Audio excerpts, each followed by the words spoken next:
బతకైనా వస్తలేదు. దాని మొగనికి పిల్లల తిండి ఆగమవుతుంది అమ్మ. ఏం చేయాలేను? జర రా బిడ్డ. అమ్మ పిల్లల తిండి ఆగమవుతుంది. అయ్యో దేవుడా, ఏడ జారిపడుతున్నావు ఏమో.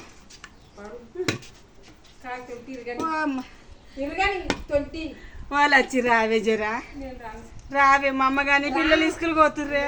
రావే అమ్మ. ఉండే నేను అడుగుతామని. ఇప్పుడు మరి ఎందుకని వచ్చినావు? మళ్ళా పోయినావు కదా. అయ్యో పిల్లలే, పిల్లల గురించి రావే. పిల్లలు రావే అమ్మ. నువ్వు అంటున్నావు మరి నీ పిల్లలకి నా పిల్ల కదా. పిల్లని అల్పెండ మొదలు రాకు బిడ్డ. నువ్వు పెద్ద మనిషి సంసారమే సంసారమే అది. నువ్వు కూడా చేసినావు కదా సంసారం. మా కోడలు కొట్టలేదు.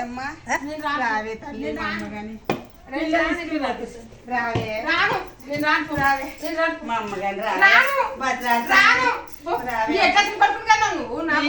లోక మీద కన్నట్టు కదా. రావే మా అమ్మ గాని. రావే జర మరి పోయి ఎన్ని రోజులు అమ్మగారికి లేం కాదు కానీ పోయి మరి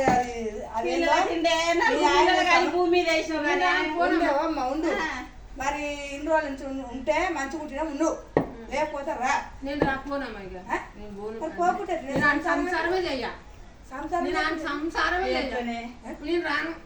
ముసలి దాని బిడ్డ. ముసలిదాని బాబో నేనైతే ఎట్లనో ఏమో ముదిరి పెడతారు. రావే మా అమ్మ గాని. భూమి మీద వేసిన ఎవడు చూస్తాడు? ఎవడైనా చూడదు. నాకు శాత కాదు బిడ్డ. సింగడ బిడ్డ పిల్లలు. రావే అమ్మ. రాను రాను అంటే ఎట్లా?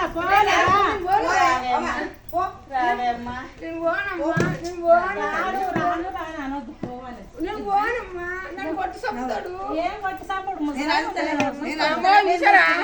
ముదిరి పెడతారు ఇవను.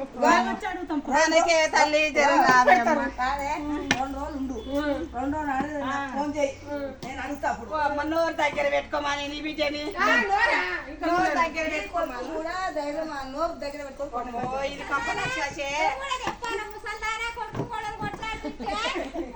నీ ముడి నూపుతాప్పుడు పోయి చెప్తానే అమ్మా.